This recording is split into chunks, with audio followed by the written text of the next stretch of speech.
As you can tell by the title, I am the obsessed movie man, O.M.M.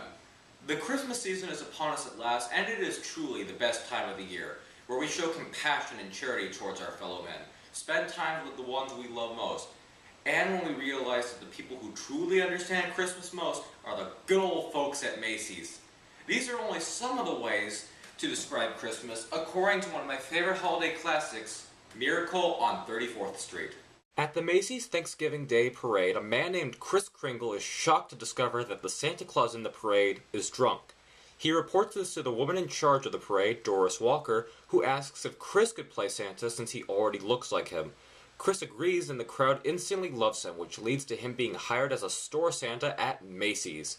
What everyone does not realize, however, is that Kris actually believes himself to be Santa, and begins to do good deeds such as directing parents to buy toys from other stores if Macy doesn't have them. He befriends a young janitor, and he attempts to change the outlook young Susan Walker has on life.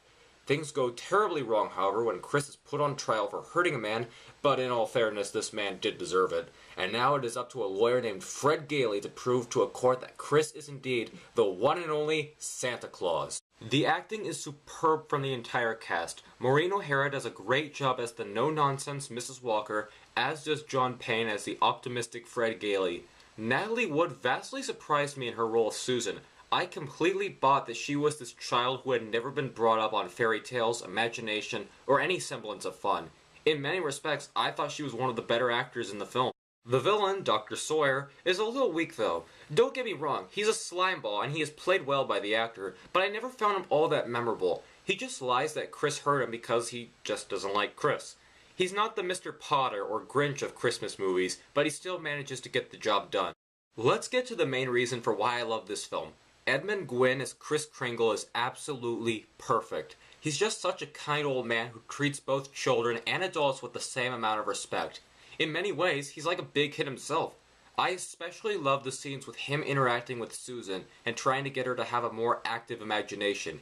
You can just really tell that Gwynn is taking his role as seriously as any other. He's actually my favorite actor to play Santa Claus.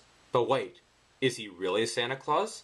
The film goes through great lengths to explain that Kris is just a delusional man compelled to do good. However, there is also evidence to support that he really is Santa. Remember the scene when he talks to the Dutch girl? I know a lot of people can speak multiple languages, but what are the odds he would know that on the spot? The ending somewhat suggests that he might be Santa, but then there's also a whole bunch of other evidence that says he's not. I guess it's all about what you want to believe. Personally, I'd like to think that he was Santa Claus. This leads into what I think is the theme of the movie, belief. The film starts off explaining that Mrs. Walker has taught Susan to not believe in Santa Claus or anything magical in the world. In fact, she doesn't even read Susan bedtime stories. After seeing all the wonderful things Kris has done, Susan believes that he actually is Santa and asks him to give her the one thing she wants most, a new home. No one else believes that Kris is really Santa, and near the end of the film, he's taken to court where Gailey has to convince the judge that he actually is Santa Claus. Then there's the confrontation between Gailey and Mrs. Walker. She talks about common sense over faith, to which Gailey responds that faith is believing in things when common sense tells you not to. Finally, there's when Mrs. Walker tells Susan the exact same thing.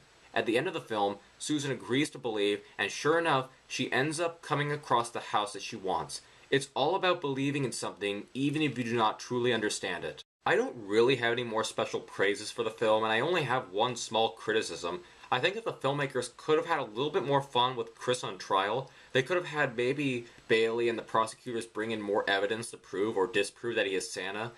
But hey, that's what we have the remake for, I guess. Miracle on 34th Street may not be the quintessential Christmas movie, but it is certainly one of the best.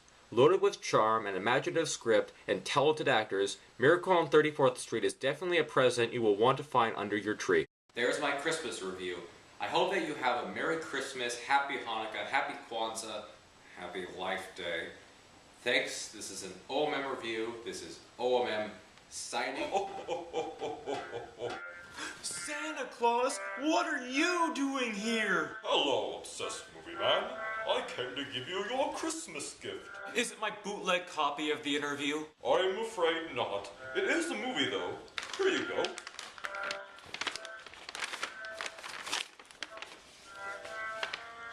Jurassic Park! Awesome! It comes with all 3 of the movies.